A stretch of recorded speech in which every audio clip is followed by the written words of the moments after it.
I'm Jerry Caffey. The video you're about to see will probably be one of the most touching videos that you've ever seen, at least it is to me. I live in Gulfport, Mississippi, and 10 years ago, God spoke to me about being involved in some things that were dear to his heart. We're standing here now, or sitting rather, in San Bartaloma, Guatemala, at Casa para Ninos. This is my friend Victor. To my right, this is Doris and Cindy. And these are all children that have been abused or abandoned. And this home, run by Mike and Dottie Clark, is home to almost 170 children. All have been abused to one degree or the other. And what we want to show you now is men and women who have given their lives, mostly construction personnel, but not limited to that. Engineering personnel, doctors, medical personnel. As we walk around this facility and as we take you on a video tour, we want to introduce you to some people. They're ordinary people. There are not that many pastors, there are not many evangelists, just normal business people. If today you're in a business and it's somewhat of a rut, you want some adventure and you dream for a joy in your life, I'd just like to encourage you to come to this place and be involved with what we're doing. Everything is raised, cash on the barrel. We don't borrow a nickel, and yet we see God do the most marvelous things. I can't begin to tell you the stories of how God has delivered from that wall to the right, to the kitchen behind me, to the boys' dorm. The whole panorama of all these things is an evidence of God doing it. I believe Mike and Dottie Clark are the George Muellers of today's society. If you look into the voices and the eyes of these children, no doubt you'll see. As we walk you around this place today, I'd like to encourage you, especially if you're a business owner, to consider, what is your life? What does it really count? Is it just the bottom line at the end of the financial statement? Or can you make a difference? As we look today, my question to you is, what is it that you have in your hand?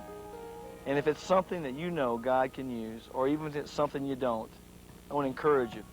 Come take a walk, let's look around, and let's see what God's done.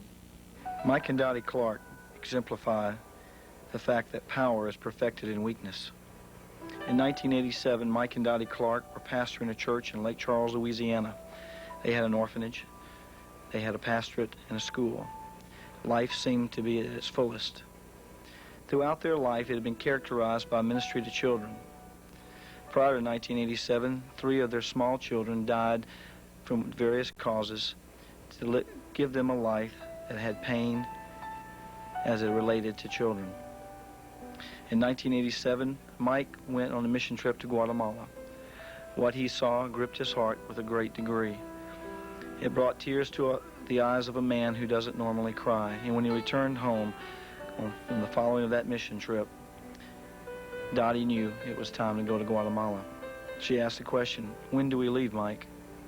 The following story relates the 9 years of their life and what God has done, as they originally intended to have a home for maybe 20 children, has now blossomed to over 170.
The book of James says this is pure and undefiled religion, that you take care of widows and orphans in their distress.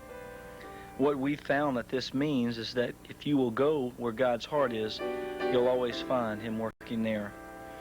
In 1985, God began to speak to me, as he did other businessmen at that time, about the needs of orphans. Little did we know in the next 10 years that we would meet and begin to work together for a common good.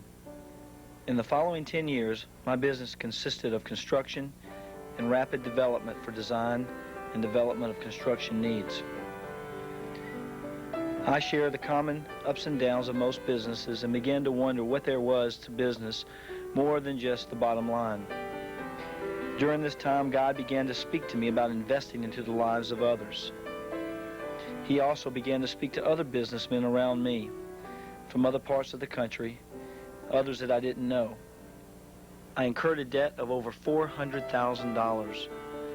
During this time, I realized that either God would miraculously deliver me, or I would fold up, as so many businesses do. Little did I know that in my weakness, God would begin to prepare for me a way out. He did this by speaking to me the word invest, investing into the things that were important to him. The things that are important to him are the needs of his children, the needs of widows. In 1996, God put me in touch with Mike and Dottie Clark. By the fall of that year, I did a site survey on the property where over 130 children were living within the home of Mike and Dottie Clark.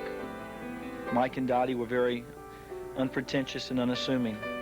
They were content with what they had, knowing that God had blessed them beyond all means.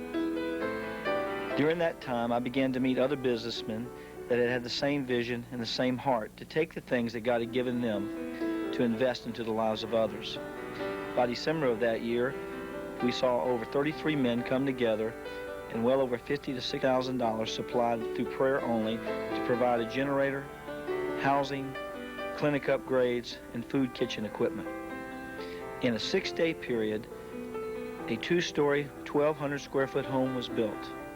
This was an unprecedented and miraculous thing in our eyes as well as those in Guatemala. But God wasn't finished at this point. From there, we began to construct a 5,200 square foot girls' dorm for the abused girls that were living within the home of Mike and Dottie Clark. In that summer, we saw over 30 men and women from different parts of the country respond to pour over 1.5 million pounds of concrete, sand, and gravel by hand in 1 week's period. By October of that same year, 61 men and women came together to form a group that would later become other groups and then other groups. Those 61 people constructed the 5,200 square foot dorm complete in 21 days. In 1998, we began to pray for a multi-purpose building and a boys' dorm. We began construction with no funds, only through prayer and designs, hopes, and plans. By October 1998, the building was complete for the boys' dorm, and the multi-purpose building has been completed with the exception of the kitchen equipment.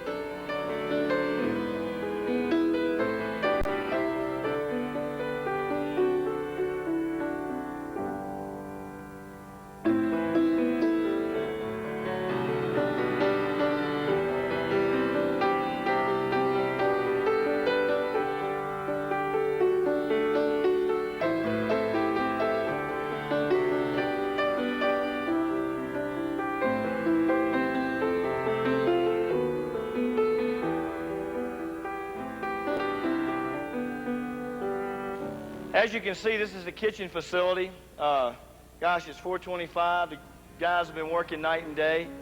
We probably won't finish this today, and we're looking for more teams to come down and finish. This multi-purpose building is going to be the new dining facility to house for these children. It's 7,500 square feet. God's paid for every penny all along the way. It's been a phenomenal story. And as you look, there's going to be apartments on your left for Steve and Cheryl Osborne, who will be coming down and helping, and some other help staff on the right-hand side. In the back, there will be storage and a walk-in cooler and freezer.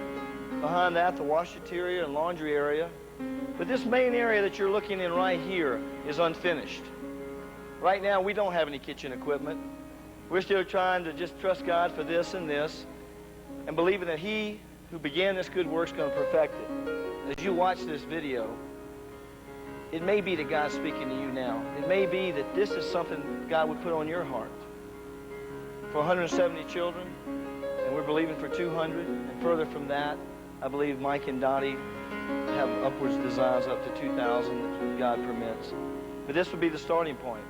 As I show you in here, basically what we're seeing at this point is an open area. There'd be serving lines. We're trusting God for a steam hood, a range, convection oven. We got a washing area over there to the right where the kids will be able to pass their trays. And all the different appliances and utilities. Architecturally, we have a plan. But as you look at this, right now, unless God begins to move, and we know He is, it's going to remain unfinished until what time the finances and funds come in. So again, as you watch this today, it may be that God would allow you to be involved in what He's doing in these children. Thanks. What you're looking at now is the boys' dorm. It's been an accomplishment of almost 13 teams that have done the boys' dorm and the kitchen, which is behind you now. Each church and all the individuals have contributed for every nail, screw, piece of drywall, roof, and every piece of material is a wonderful story. From a contractor who supplied the vinyl siding to windows that came from Mississippi, from a roof that was donated by a roofing supplier in Pennsylvania, from a team from Georgia that came down and laid the foundation here, from a team from Mississippi who you now see putting the roof and putting the wall covering inside, from Alabama and Florida, from Georgia and Tennessee, from Texas and Maryland and a half a dozen other states. God's called people throughout. If you're a contractor, if you're in the material business, you probably have materials that you don't use. You probably have seconds and things of that nature. As you watch this video and you begin to look at what the conditions of these children are, I'd just like to challenge you to consider, what do you do with your material? What do you do with the things that you normally, what do you do? What is it that you have that make their life a little bit different? And if you're maybe someone who is an individual who can rally people, how wonderful it'd be to have someone bring 7 or 8 great men down here, 10 or 20, or some have done 30, that they could come and participate and dig water lines and put in fill lines and provide housing and provide medical assistance. So again, you can see this work that's taking place. This building is being accomplished in approximately a little over 2 or 3 months. The building to the left, the girls' dorm, was built in 21 days, and Mike and Dottie's house was done in 6 days. So you can see that surely the hand of God is moving on this situation. I can tell you one thing, I can make you a promise. If you do come, you probably will get messed up. You can't live here with these children for a week, work side by side, see their smiles in their faces, and not be changed. Thanks. There are over 200,000 orphans in Guatemala. The need is beyond all recognition. The question again remains, what is it that you have in your hands?